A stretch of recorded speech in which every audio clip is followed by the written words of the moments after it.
4 जून की रात को पहलवानों ने, जिसमें महिला खिलाड़ी भी शामिल थीं, गृह मंत्री अमित शाह से मुलाकात की। इस मुलाकात को गुप्त रखा गया था, लेकिन बहुत ही सेलेक्टिव तरीके से मीडिया के एक तबके को ये खबर लीक कर दी गई। कोई फोटोग्राफ तो अभी तक रिलीज़ नहीं किया गया है, लेकिन ये खबर फैला दी गई कि महिला पहलवान साक्षी मलिक, विनेश फोगट और बजरंग पूनिया जैसे पहलवान अपनी ड्यूटी पर वापस लौट आए हैं। एक और खबर पूरे मीडिया में फैल रही थी कि जो नाबालिग पहलवान हैं, जिसने आरोप लगाए हैं बीजेपी के आभूषण ब्रजभूषण शरण सिंह पर, रेसलिंग फेडरेशन ऑफ इंडिया के प्रेसिडेंट पर, उसके पिता ने वो मामला वापस ले लिया है। ऐसी खबरें, चौंका देने वाली खबरें। अब कोई भी ये खबर सुनेगा तो कहेगा कि ब्रजभूषण शरण सिंह सही हैं, वो तो सच में बीजेपी के आभूषण हैं। इतनी ज़बरदस्त miss information warfare Sakshi Malik ने ट्वीट करके कहा, और आप देख लीजिए कि बाकायदा उस चैनल की स्क्रीनशॉट लेकर साक्षी मलिक ने ट्वीट किया कि ये खबर सरासर गलत है, कि पहलवान अपने ड्यूटी पर लौट आए हैं। एक मैसेज दिया जा रहा है कि पहलवानों ने न्याय की लड़ाई बंद कर दी है। बहुत ही ज़बरदस्त मिस इन्फॉर्मेशन कैंपेन, दुष्प्रचार, एक इंफॉर्मेशन वॉरफेयर। किसके लिए? एक आरोपी को बचाने के लिए। ऐसा लगता है कि ब्रजभूषण शरण सिंह जो हैं वो विक्टिम हैं और जो महिला पहलवान हैं वो गुनहगार हैं। जबकि महिला पहलवानों ने अपनी व्यथा सबको सुनाई। बीजेपी के सांसदों से लेकर प्रधानमंत्री और राष्ट्रपति तक को अपनी व्यथा सुनाई, न्याय की मांग करी, धरना प्रदर्शन किया। और आप सब ने देखा कि किस तरह से दिल्ली पुलिस ने, जब संसद का उद्घाटन हो रहा था, उससे कुछ दूर, कुछ मीटर दूर ही कितनी बुरी तरह से महिला पहलवानों को घसीटा, पहलवानों की एक तरह से पिटाई की गई। देश का झंडा जमीन पर, महिला पहलवान जो देश का गौरव, जिन्होंने देश के लिए ओलंपिक मेडल जीता, कॉमनवेल्थ गेम्स में जीता, एशियन गेम्स में जीता, वो घसीटे गए। और अभी खबर आई, झूठी खबर आई, चैनलों पर झूठी खबरें चल रही हैं, और बाद में जब खबरें गलत हैं ऐसी पुष्टि खुद पीड़ित कर रही हैं, तो कहा जा रहा है कि आपका बयान भी चल रहा है, खबर का खंडन कर दिया है।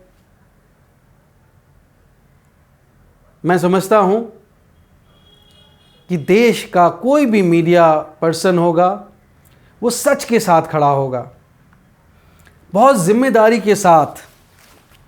ये जो 2 FIR सुप्रीम कोर्ट के आदेश के बाद दिल्ली पुलिस ने लिखी, मैं इसका फ्रंट भी नहीं दिखा रहा, मैं FIR नंबर तक नहीं बता रहा हूँ।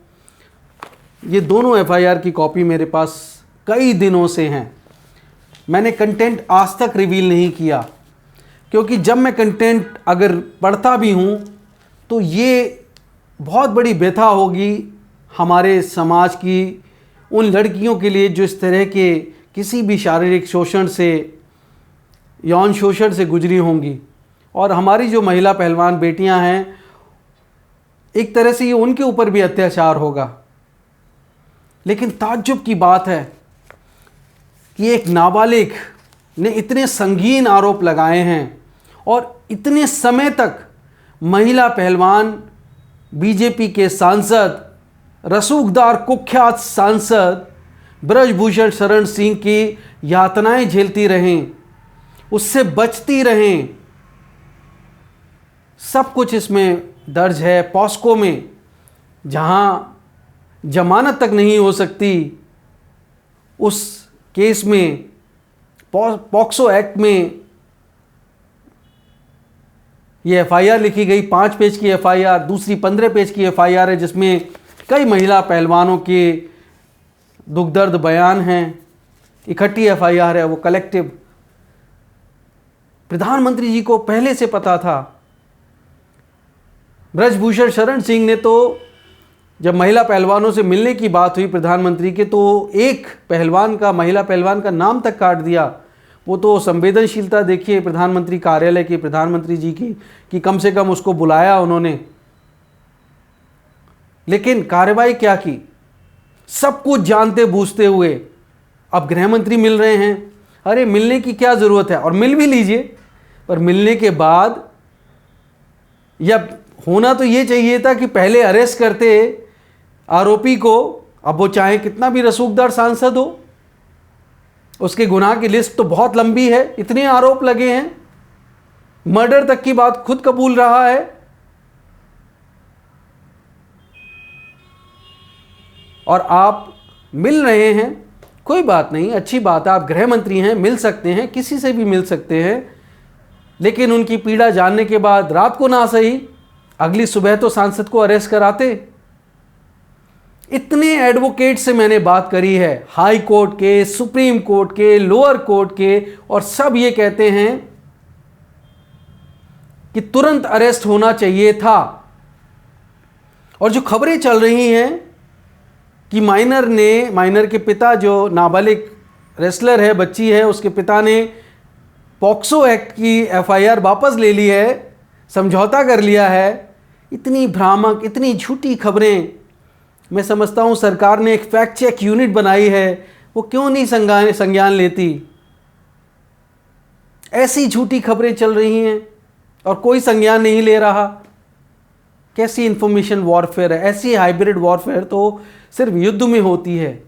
और यहाँ हमारे देश की शान, हमारे देश की गौरव, जो पीड़ित हैं, जिनको न्याय की ज़रूरत है, दरकार है, उनके खिलाफ कहा जा रहा है, दुष्प्रचार किया जा रहा है कि उन्होंने एफआईआर वापस ले ली है, मामला वापस ले लिया है। अरे पॉक्सो एक्ट में it's non compoundable offence. Sexual harassment जो पॉक्सो एक्ट में लिखा गया है, जो धाराएं लगी हैं, वो नॉन कंपाउंडेबल हैं। अगर नाबालिग बच्ची का पिता वापस भी ले लेगा, वो ले ही नहीं सकता है। हाईकोर्ट के आदेश के बिना वो ले ही नहीं सकता है। और एक बहुत बड़ी प्रक्रिया है, पहले तो पुलिस को चार्जशीट फाइल करनी पड़ेगी और उसके बाद हाईकोर्ट ये कर सकता है, उसके लिए प्रोविज़न है। लेकिन ऐसे नहीं हो सकता। या तो आईओ इन्वेस्टिगेशन करके, एक एडवोकेट मुझे बता रहे थे कि अगर वो फाइनल रिपोर्ट लगा ले तो ये संभव है। लेकिन यहां तो फाइनल रिपोर्ट लगाई नहीं है, केस तो ख़त्म नहीं किया है, चार्जशीट अभी फाइल नहीं की गई है। दिल्ली पुलिस का ट्वीट आप सबको याद है, उस ट्वीट को दिल्ली पुलिस ने डिलीट कर दिया। भारत सरकार, गृह मंत्रालय दबाव में ज़रूर महसूस हो रहा है। इसीलिए जो बीजेपी सांसद ब्रजभूषण शरण सिंह आरोपी हैं, उन्होंने जब ये कॉल दी कि 5 जून को, या जो अयोध्या में रैली करने वाले थे, जो भी डेट थी, संतों की रैली करने वाले थे, बाद में उन्होंने वो रैली कैंसिल कर दी और कहा कि सुरक्षा कारणों से हमने रैली बंद कर दी है, परमिशन नहीं मिली, रैली रद्द कर दी है। तो ये दबाव ज़रूर आया, लेकिन ये दबाव काफ़ी नहीं है।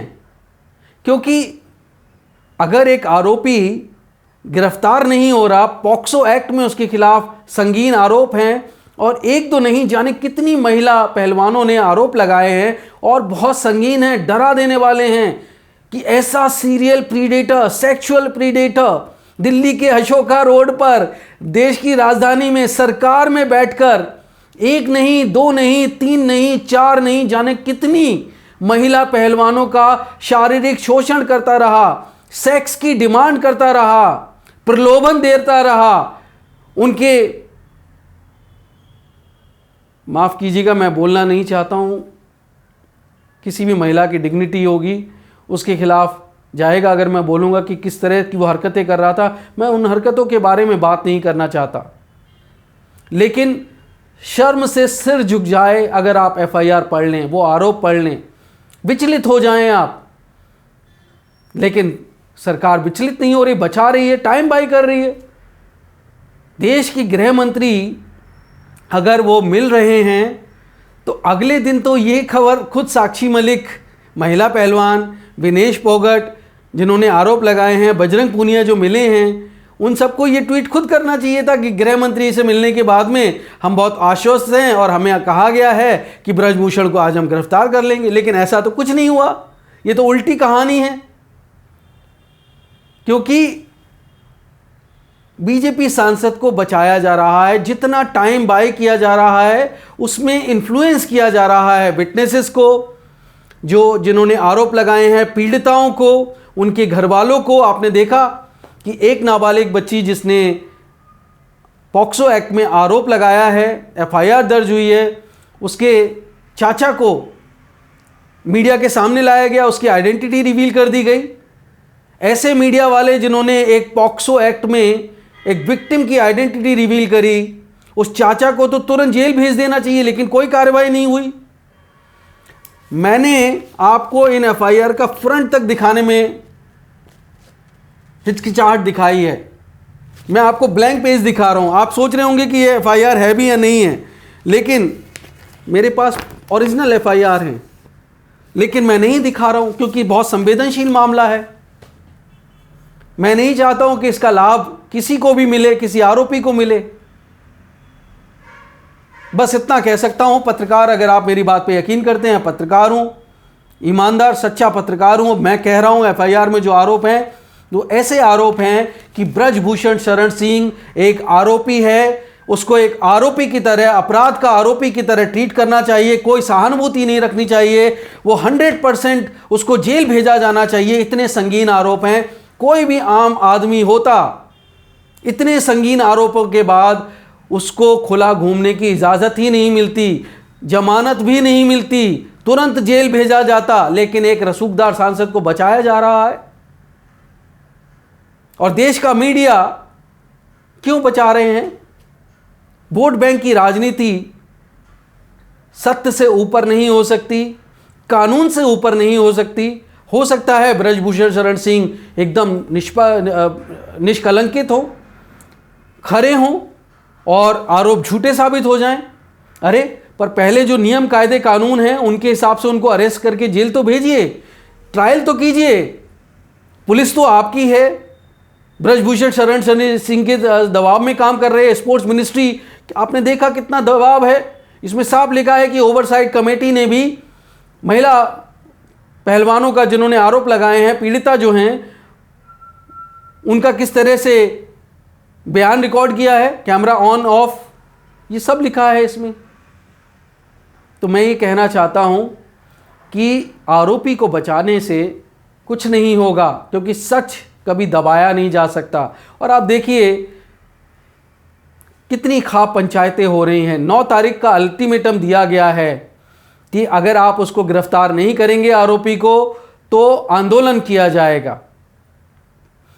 हमारी महिला पहलवान बेटियां जो पीड़ित हैं, जो देश का मान सम्मान है, गौरव हैं, देश के लिए ओलंपिक मेडल लेके आए, और आप देखिए किसी ने नहीं लेके आए, वो लेके आए और देश का मान बढ़ाया, देश का झंडा बुलंद किया। प्रधानमंत्री तक ने उनसे मुलाकात की, गौरवान्वित महसूस किया। उनको मेडल गंगा में बहाने की नौबत आ गई। और कल मुंडलाना में, सोनीपत में बजरंग पूनिया ने एक सर्व समाज की खाप पंचायत में ये कहा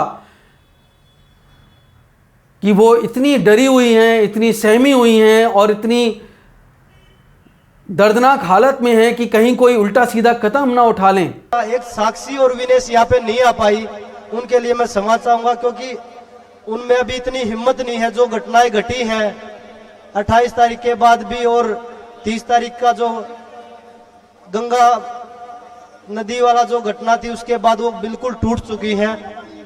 उनको हम हिम्मत दे रहे हैं। उनके साथ परिवार का एक ना एक सदस्य जरूर है कि कोई ऐसी गलती ना कर दे ये कि हमारे समाज में ये सोचे कि भाई समाज साथ नहीं था। तो मैं आपके माध्यम से यही बोलना चाहूंगा कि आपका जो सहयोग है उसके लिए हम आपका हृदय से धन्यवाद करते हैं और हमेशा आपके आभारी और ऋणी रहेंगे कि आपने हमें सहयोग दिया है। इसलिए परिवार का एक सदस्य हर समय उनके साथ है। आप सोचिए, क्या वो झूठी हो सकते हैं? कोई अपना चरित्र हनन खुद करेगा इस तरह के आरोप लगाकर? अपने परिवार है उनका, उनके माँ बाप हैं, उनके चाचा ताऊ हैं, उनके भाई बहन हैं, उनके पति हैं, और वो खुद आरोप लगाएंगे? एक तो नहीं, जाने कितनों ने लगाया। और ये तो वो हैं जिन्होंने हिम्मत दिखाई, और ना जाने ऐसे कितने होंगे जिन्होंने हिम्मत नहीं करी होगी, जो डर गए होंगे, जो उसके रसूख के आगे मुंह खोलने की हिम्मत नहीं जुटा पाए होंगे। और ऐसा होता है, आपने देखा होगा पहले कितने केसेस ऐसे हुए हैं जहां पे लगातार रेप्स होते रहे, लगातार शोषण होता रहा, लेकिन 1-2 साल के बाद में हिम्मत जुटा के कभी लड़कियां सामने आई और कभी वो मार दी गई। ऐसे में पहले तो पुलिस का प्रोटेक्शन मिलना चाहिए, ऐसा प्रोटेक्शन जो उनको सच में लगे कि प्रोटेक्शन है, विच हंटिंग नहीं है, उनको स्टॉकिंग नहीं की जा रही है, ऐसा प्रोटेक्शन होना चाहिए। और हक है उनका कानूनी रूप से। मैं कहता हूं कि एक पत्रकार को भी निष्पक्ष होना चाहिए। मैं निष्पक्ष हूं, आपको लग रहा होगा मैं पक्ष ले रहा हूं, लेकिन पत्रकार का काम क्या है? सवाल पूछना, न्याय की बात करना।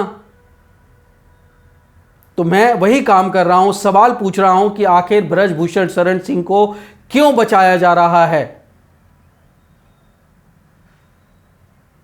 क्या इसलिए कि अयोध्या में, गोंडा में या उसके आसपास के इलाके में संतों के ऊपर, महंतों के ऊपर उसका बहुत रसूख है, वो आपका वोट बैंक है, और ब्रजभूषण शरण सिंह अगर जेल चला गया तो आपकी बदनामी होगी? तो आप ये नहीं सोचते हैं कि एक आरोपी जिसके ऊपर रावण से भी गंदा आरोप लगा है, क्या वो रामराज का हिस्सा हो सकता है? नहीं हो सकता। तो वोट बैंक की राजनीति भी किसी को नहीं करना चाहिए। नेशनल विमेन कमीशन, सांसद और मंत्री, महिला एवं बाल कल्याण मंत्री, उनको भी आगे आना चाहिए। स्पोर्ट्स मिनिस्टर को तुरंत दबाव की राजनीति से पीछे हटना चाहिए। हालांकि अब वो कहने लगे हैं कि इनको निष्पक्ष जांच होगी और इनको न्याय मिलेगा, लेकिन ये न्याय की प्रक्रिया नहीं चल रही है। अगर चल रही होती तो उनको धरने प्रदर्शन नहीं करने पड़ते, उनको खाप पंचायतें नहीं बिठानी पड़ रही होती, उनको ट्वीट नहीं करने पड़ रहे होते कि इस देश का मीडिया झूठी खबरें, भ्रामक खबरें चला रहा है उनके खिलाफ। पत्रकारिता निष्पक्ष होनी चाहिए, सही होनी चाहिए, सत्य के लिए होनी चाहिए, झूठ फैलाने के लिए नहीं। सत्यमेव जयते। जय हिंद, वंदे मातरम।